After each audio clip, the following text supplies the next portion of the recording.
MLA ticket కోసం వాళ్ళ బాపుకి ఎదురు వచ్చిన వాడిని చంపేసి క్రిష్ అయితే ఇంటికి వస్తూ ఉంటాడు. ఇంతలో అక్కడ ఉన్న క్రిష్ అయితే బాపు అని చెప్పేసి అయితే గట్టిగా అరుస్తూ ఉంటాడు.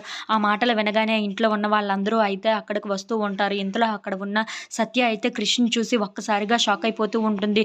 ఏంటి క్రిష్ ఇలా చేశాడు అని చెప్పేసి అయితే అనుకుంటూ ఉంటుంది. ఇంతలో అక్కడ ఉన్న మహదేవయ్య మాత్రం నా కొడుకు అనిపించుకున్నావురా అని చెప్పేసి అయితే అంటూ ఉంటాడు. అది చూసిన సత్య అయితే ఈయన స్వార్థం కోసం ఏమైనా చేసేటట్లు ఉన్నాడు అని చెప్పేసి అనుకుంటూ ఉంటుంది. ఇంతలో అక్కడ ఉన్న క్రిష్ మాత్రం బాపు నీకోసం నేను ఏదైనా చేయడానికి రెడీగా ఉన్నాను. నీ ఎమ్మెల్యే టికెట్‌ని ఎవడైనా తీసుకుంటానంటే నేను ఎలా ఊరుకుంటాను చెప్పు. ఇక రమ్మను.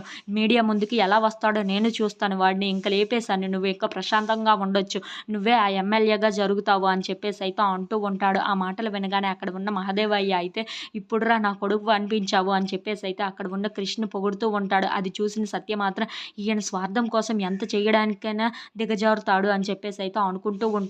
ఇంతలో క్రిష్‌ని ఇంట్లోపలికి తీసుకొని వచ్చి ఏంటి క్రిష్ నువ్వు చేసింది? ఒక మనిషిని ఇలా చంపడం నీకు అన్యాయంగా అనిపించటం లేదా? ఎందుకు నీకు బాధగా అనిపించటం లేదా? అని చెప్పేసి అయితే అడుగుతూ ఉంటుంది. ఆ మాటలు పట్టించుకోకుండా అక్కడైతే క్రిష్ ఉంటాడు.